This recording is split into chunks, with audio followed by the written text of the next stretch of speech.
नमस्कार दोस्तों, welcome to my channel. अगर आप मेरे चैनल पे न्यू हैं तो प्लीज़ मेरे चैनल को सब्सक्राइब कर दीजिए और बेल आइकन को प्रेस कर दीजिए ताकि मैं जब भी कोई नई वीडियो डालूं आपको उसकी नोटिफिकेशन मिल जाए। तो चलिए शुरू करते हैं। रमेश बाबू अपने कार्यालय में अपनी सीट पर बैठकर फाइलों को उलट पलट रहे थे। उनका कार्यालय ग्रामीण क्षेत्र में था, जहां जाने के लिए कच्ची सड़कों से होकर जाना पड़ता था। और इतना ही नहीं, कार्यालय के आसपास में जंगली पौधों की अधिकता थी। कहीं कहीं तो ये जंगली पौधे इतने सघन थे कि एक घने जंगल के रूप में दिखते थे। कार्यालय के मुख्य दरवाजे को छोड़ दें तो बाकी हिस्से पूरी तरह से घास फूस आदि से ढके लगते थे। कार्यालय के कमरों की खिड़कियों आदि पर लंबे लंबे घास फूसों का साम्राज्य था। दिन में भी कार्यालय में एक हल्का अंधकार पसरा रहता था, जिससे ऐसा लगता था कि वह कार्यालय हरी भरी वादियों में शांत मन से बैठा हुआ है, किसी गहरे चिंतन में डूबा हुआ। क्योंकि इस कार्यालय में कुल कर्मचारियों की संख्या मात्र 5 ही थी, जिसमें से एक राम खिलावन थे, जो चपरासी के रूप में यहाँ अपनी सेवा दे रहे थे।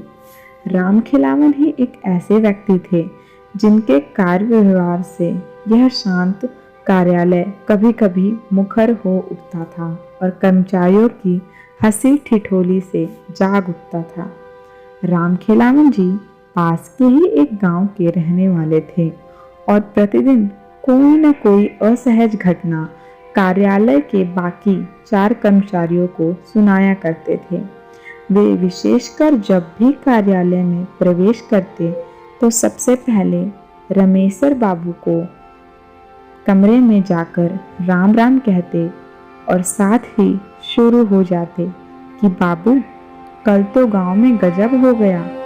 रमदैया को जंगल में चुड़ैल ने पकड़ लिया तो मनोहर का सामना एक भयानक भूत से हो गया। जब तक राम खिलावन जी सभी कर्मचारियों से मिलकर कुछ भूत प्रेत गांव गड़ा की बातें नहीं बता लेते, उन्हें चैन नहीं पड़ता था। कोई कर्मचारी राम खिलावन की बातों को सहजता से सुनता तो कोई केवल हाँ हूँ करके उस ओर कान नहीं देता और उन्हें स्टोव जलाकर चाय बनाने के लिए कह देता या पानी की ही मांग करके उनसे बचने की कोशिश करता।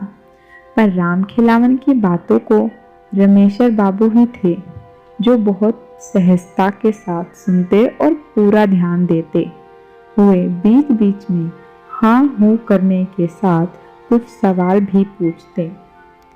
एक दिन की बात है, राम खिलावन जी कार्यालय थोड़ा जल्दी ही पहुंच गए और सीधे रमेशर बाबू के कमरे में चले गए। पर उस समय रमेशर बाबू अपनी कुर्सी पर नहीं थे। शायद वे अभी कार्यालय पहुंचे ही नहीं थे, क्योंकि राम खिलावन बहुत ही जल्दी आ गए थे। राम खिलावन थोड़ा डरे सहमे लग रहे थे और बार बार अपने माथे पर आ रहे पसीने को गमछे से पोंछ रहे थे। वे ज्यों ही कमरे में घुसते हैं तो कार्यालय के प्रांगण में उन्हें रमेशर बाबू को अपनी साइकिल को खड़े करते हुए देखते हैं। वे दौड़कर रमेशर बाबू के पास पहुंच जाते हैं और बिना जयराम किए ही हकलाकर घबराकर बोले, बाबू बाबू, कल रात को तो गजब हो गया। मेरा पूरा परिवार आफत में आ गया। समझ में नहीं आ रहा मैं क्या करूं। रमेशर बाबू ने उन्हें अपने कमरे की ओर चलने का इशारा करते हुए आगे आगे तेज कदमों से अपने कार्यालय कक्ष में प्रवेश किया। फिर एक कुर्सी पर राम खिलावन जी को बैठने का इशारा करते हुए अपने झोले को वहीं मेज पर रखकर एक गिलास में पानी लेकर कक्ष के बाहर आकर हाथ होठ धोए। उसके बाद कमरे में लगे हनुमान जी की फोटो को अगरबत्ती दिखाने के बाद अपनी कुर्सी पर बैठते हुए रामखेलावन जी से बोले, रामखेलावन जी, अब अपनी बात पूरी विस्तार से बताइए। उनकी अनुमति मिलते ही रामखेलावन जी कहना शुरू हो गए, बाबू, कल मैं जब शाम को घर पर पहुंचा तो पता चला कि मेरी बहू कुछ लकड़ी आदि की व्यवस्था करने जंगल की ओर गई थी और वहीं उसे किसी चुड़ैल ने धर लिया था। वह इधर उधर जंगल में भटक रही थी। तभी कुछ गांव के ही गाय बकरी के चरवाहों की नजर उस पर पड़ी। वे लोग स्थिति को भाग गए और मेरी बहू को पकड़कर घर पर छोड़ गए। फिर गांव के ही एक सोखा बाबा ने झाड़ फूंक की। उसके बाद उस चुड़ैल से छुटकारा मिला, पर आज सुबह फिर से उस पर चुड़ैल हावी हो गई। सुबह से ही सोखा बाबा उसे उतारने में लगे हैं, पर वह छोड़कर जाने का नाम ही नहीं ले रही है। समझ में नहीं आ रहा कि मैं क्या करूं। रामखेलावन की बातों को सुनकर रामेश्वर बाबू थोड़ा गंभीर हो जाते हैं और अचानक पता नहीं क्या सूझा कि हंसने लगे। रामेश्वर बाबू की यह हालत देखकर रामखेलावन जी तो और भी हक्के बक्के हो गए। उन्हें समझ में नहीं आया कि आखिर इनको क्या हो गया। कहीं इन पर भी तो किसी भूत प्रेत का साया नहीं पड़ गया। अभी रामखेलावन जी यही सब सोच ही रहे थे कि तभी रामेश्वर बाबू अपनी कुर्सी पर से उठे और बिना कुछ बोले रामखेलावन को अपने पीछे आने का इशारा करते हुए कमरे से बाहर निकल गए। कमरे से बाहर निकल रहे रामेश्वर बाबू पास की एक झोपड़ी से कुछ पत्तों को तोड़ते हैं और मन ही मन कुछ मंत्र बुदबुदाते हैं। फिर रामखेलावन को उन पत्तों को देते हुए बोलते हैं कि आप इसे पीसकर अपनी बहू को पिला देना और अपने घर पर ही रुकना। मैं कार्यालय में कुछ जरूरी काम काज निपटाकर अभी 1-2 घंटे में आपके घर पर पहुंचता हूँ।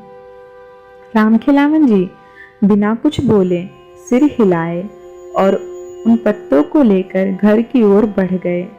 रास्तों में उन्हें केवल एक ही बात खाए जा रही थी कि रामेश्वर बाबू को यहाँ आए 3 साल हो गए हैं, पर कभी उन्होंने इस बात का जिक्र नहीं किया कि वे भूत प्रेतों को उतारना भी जानते हैं। कहीं वे मजाक में तो पत्तों को तोड़कर झूठ मूठ में कुछ बुदबुदाकर मुझे नहीं दे दिए, पर रामेश्वर बाबू ऐसा नहीं कर सकते। वे तो बहुत ही गंभीर आदमी हैं और हमारी सारी बातों को भी तो गंभीरता से लेते हैं और समय समय पर हर प्रकार से हमारी मदद भी करते हैं। ना ना, वे मेरे साथ मजाक नहीं कर सकते। यही सब सोचते सोचते रामखेलावन जी घर पर पहुंच जाते हैं। घर के बाहर 10-15 गांव घर के ही लोग बैठे नजर आए। एक खटिया पर सोखा बाबा भी बैठकर लोगों से कुछ बातचीत कर रहे थे। रामखेलावन जी को देखते ही सोखा बाबा बोल पड़े, रामखेलावन, यह चुड़ैल तो बहुत ढीठ है। रात को छोड़ तो दी थी, पर सुबह फिर से आ गई। 2-3 घंटे मैंने कोशिश किया, पर छोड़कर जाने का नाम ही नहीं ले रही। अभी भी आंगन में नाच कूद कर रही है। मेरे मंत्रों का अब तो उस पर कुछ असर भी नहीं हो रहा है, यहाँ तक कि मेरा भी मजाक उड़ा रही है। इतना सब होने के बाद मैं उसे छोड़कर बाहर आकर बैठा हूँ। मैं अब कुछ नहीं कर सकता। मेरा जितना शक्ति था वह सब आजमा लिया। रामखेलावन जी सोखा बाबा के ही बगल में बैठते हुए अपनी लड़की की आवाज लगाए। उनकी लड़की घर में से दौड़ते हुए बाहर निकली। फिर रामखेलावन जी ने उन पत्तों को उसे देते हुए कहा कि अभी इसे पीसकर बहू को पिला दो। अगर ना नुकर करती है तो जबरदस्ती पिलाओ। इसके बाद रामखेलावन की लड़की उन पत्तों को लेकर घर में जाती है तथा उन पत्तों को पीसकर अपनी भाभी को पिला देती है। अरे यह क्या! एक घूंट अंदर जाते ही राम खिलावन जी की बहू तो काफी शांत हो जाती है और वहीं आंगन में एक तरई पर बैठ जाती है।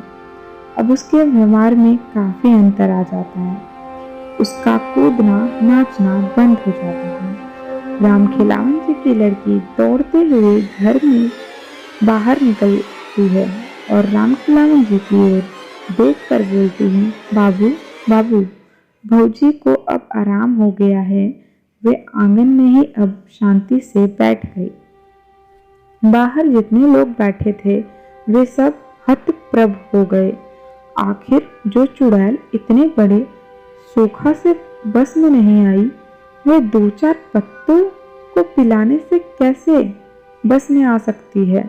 आखिर वे कैसे पत्ते थे? क्या किसी धर्म स्थान से लाए गए थे या किसी बहुत बड़े पंडित, ओझा, सोखा आदि ने दिए थे? वहां बैठे लोगों में से एक ने राम खिलावन जी की ओर देखा पर कुछ बोले इससे पहले ही राम खिलावन जी ने उन पत्तों के बारे में बता दिया। सभी लोग बिन देखे उसे रमेशर बाबू के प्रति नतमस्तक हो गए। सूखा बाबू ने कहा कि वास्तव में आपके रमेशर बाबू तो बहुत पहुंचे निकले। जिस चुड़ैल को बस में करने के लिए मैंने सारे के सारे हथकंडे अपना लिए, उसने उनके मंत्रिक दो चार पत्तों में से बस में कर लिया। फिर तो राम खिलावन जी थोड़ा तन कर बैठ गए और लगे रामेश्वर बाबू का गुणगान करने। अभी वे लोग आपस में बात ही कर रहे थे कि तभी रमेश्वर बाबू की साइकिल वहां रुकती है। रमेश्वर बाबू को देखते ही राम खिलावन जी दौड़कर रमेश्वर बाबू को हाथ से साइकिल लेते हैं और खुद ही खड़ी करते हुए बोलते हैं, रमेश्वर बाबू, आपको पत्तों में क्या मिला था जो उन्होंने इतना बड़ा कमाल कर दिया? अब बहुत काफी अच्छी है और शांति से आंगन में बैठी है। रमेश्वर बाबू के इतना कहते ही वहां बैठे सभी लोग खड़े हो गए और रमेश्वर बाबू की जयरामी करने लगे। रमेश्वर बाबू सबका अभिवादन स्वीकार करते हुए उन लोगों के बीच ही एक खाट पर बैठ जाते हैं। फिर रमेश्वर बाबू ने राम खिलावन जी का बहू को घर में बुलाया। वहां काफी शांत थी पर रमेश्वर बाबू को लगा कि अभी भी वह चुड़ैल यहीं है और पत्तों के असर खत्म होते ही फिर से इसे जकड़ लेगी। रमेश्वर बाबू ने राम खिलावन जी की बहू को अपने पास बैठने का इशारा करते हुए कुछ मंत्र बुदबुदाने लगे। अरे यह क्या! राम खिलावन जी की बहू घबरा कर बोल उठी, मुझे छोड़ दीजिए, मैं जा रही हूँ। मैं अब कभी भी इसे नहीं पकड़ूंगी। मुझे जाने दीजिए, मुझे जाने दीजिए, मैं जल रही हूँ, मुझे छोड़ दीजिए। उस चुड़ैल को इस तरह गिड़गिड़ाते हुए देखकर राम खिलावन जी की काफी हिम्मत बढ़ गई। वे बोल पड़े, रमेश्वर बाबू, इसे छोड़िएगा मत, इसे जलाकर भस्म कर दीजिए। पर वह चुड़ैल राम खिलावन जी की ओर ध्यान न देते हुए रमेश्वर बाबू की ओर दयनीय स्थिति में देखते हुए अपने प्राणों की भीख मांगते रहे। रमेश्वर बाबू काफी गंभीर लग रहे थे। वे राम खिलावन जी की बहू की ओर गुस्से से देखते हुए बोले कि तुम कौन हो और इसे क्यों पकड़ी हो? इस पर वह चुड़ैल गिड़गिड़ाते हुए बोली कि मैं पास के ही जंगल में रहती हूँ, मैं बंजारा परिवार से हूँ। एक बार हमारे परिवार ने इसी जंगल के बाहर अपना टेंट लगाया था। शाम के समय में लकड़ी लेने जंगल में प्रवेश की। मुझे पता नहीं चला कि कब मैं घने जंगल में पहुंच गई और रास्ता भी भटक गई। तब तक रात भी होने लगी थी। जंगल में पूरा अंधेरा पसरना शुरू हो गया था। मैं थोड़ी डर गई थी पर हिम्मत नहीं खोई थी। अचानक मेरे दिमाग में विचार आया। मैंने सोचा कि रात के इस अंधेरे में अब रास्ता खोजना ठीक नहीं। कहीं किसी जंगली जानवर के शिकार न हो जाऊं, इसलिए मैंने हिम्मत करके वहीं एक मोटे जंगली पेड़ पर चढ़कर बैठ गई। मैंने सोचा कि सुबह होते ही मेरे परिवार के लोग जरूर मुझे खोजने आएंगे और अगर नहीं भी आए तो मैं दिन में अपना रास्ता खोज लूंगी। पर वह रात शायद मेरे जीवन की समाप्ति के लिए ही आई थी। मैं जिस पेड़ पर चढ़कर बैठी थी उसी पर एक प्रेत का डेरा था। आधी रात तक तो सब कुछ एकदम ठीक ठाक था, पर उसके बाद अचानक वह प्रेत कहीं से उस पेड़ पर आ बैठा।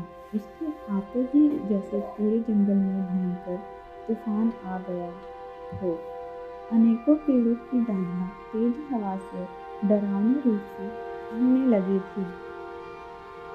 मुझे देखते ही वह जोरदार ढंग से अट्टहास किया और मुझे कोई प्रेतनी ही समझकर बोला, तुम्हें पता नहीं है कि ये मेरा निवास है। मैं कुछ जरूरी काम से जंगल से बाहर गया था। तुमने मेरे बसेरे पर कब्जा कर लिया। मैं तुझे छोड़ूंगा नहीं। इतना कहकर वो मेरी तरफ झुका। अत्यधिक डर से तो मेरी चीख निकल गई। मैं बहुत तेज चिल्लाई कि मैं कोई प्रेतनी नहीं हूँ, मैं इंसान हूँ, इंसान। मेरी बातों को सुनकर तो वह और जोर से अट्टहास करने लगा और बोला कि मुझे एक संगनी चाहिए। तुझे अगर सही सलामत रहना है तो मुझसे विवाह करना होगा, मरता क्या ना करता।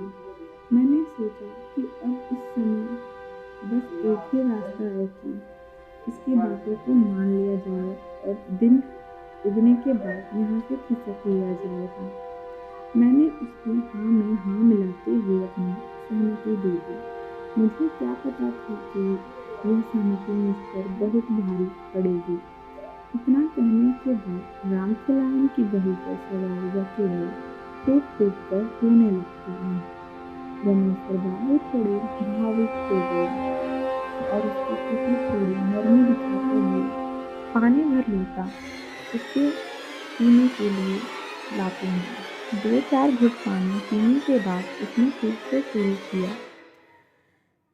मेरी सहमति के बाद वह प्रेत पता नहीं कहाँ गायब हो गया। उसके गायब होते ही मैंने थोड़ी चैन की सांस ली। पर यह क्या, अभी 10-15 मिनट भी नहीं बीते होंगे कि उस जंगल में जैसे भूचाल आ गया हो, एक बहुत बड़ा तूफान आ गया हो। कितने पेड़ों को की पता नहीं कितनी डालियां टूटकर धरती पर पड़ गई। कम से कम सैकड़ों भूत प्रेत वहां उपस्थित हो गए थे। चारों तरफ चीख पुकार मचा हुआ था। कुछ डरावनी अट्टहास कर रहे थे तो कुछ उस डाली से उस डाली पर कूद फांद कर रहे थे तो कुछ ताली बजाकर नाच रहे थे। मुझे तो कुछ समझ ही नहीं आ रहा था कि यह सब क्या हो रहा है। तब तक वह प्रेत फिर से मेरे पास प्रकट हुआ और बोला कि विवाह की व्यवस्था करने चला गया था, अपने परिवार वालों को बुलाने चला गया था। शादी में इन सबका भी तो शरीक करना होगा ना। अरे ये क्या, अब तो मेरी शामत आ गई। पूरा शरीर पीला पड़ गया, कुछ बोलने की हिम्मत ही नहीं रही। भी अचानक एक प्रेतनी वहाँ प्रकट हुई और उस प्रेत से लड़ने लगी। वह प्रेतनी बोल रही थी कि मेरे रहते तो दूसरी शादी करेगा, कदापि नहीं, कदापि नहीं। मैं ऐसा नहीं होने दूंगी। और इतना कहने के साथ ही उस प्रेतनी से उस डाल से मुझे धक्का दे दिया और ज़मीन पर गिरते ही कुछ समय बाद मेरी यह लीला समाप्त हो गई। इतना कहने के साथ ही वह चुड़ैल फिर से रोने लग गई थी। इसके बाद रमेश्वर बाबू ने उस चुड़ैल को चुप रहने का इशारा करते हुए कहा कि आज के बाद तू इन गाँव वालों को कभी परेशान नहीं करेगी। चुड़ैल ने हाँ में भरते हुए कहा कि ठीक है, पर मैं तो एक बहुत ही छोटी आत्मा हूँ। इन पास के जंगलों में पता नहीं कितनी भयानक आत्माएं विचरण करती हैं। आप इन सबसे इस गांव वालों को कैसे बचा पाएंगे? उस चुड़ैल की इस बात को सुनते हुए रमेश्वर बाबू हल्की मुस्कान में बोले, तू तो बकस इन लोगों की बाकी भूत प्रेतों से कैसे निपटना है वह तो मुझ पर छोड़। इसके बाद रमेश्वर बाबू ने लोगों को अब कभी न पकड़ने की बात उस चुड़ैल से 3 बार कबूल करवाई तथा साथ ही उसे थूक कर चाटने की बात ही जाने दिया।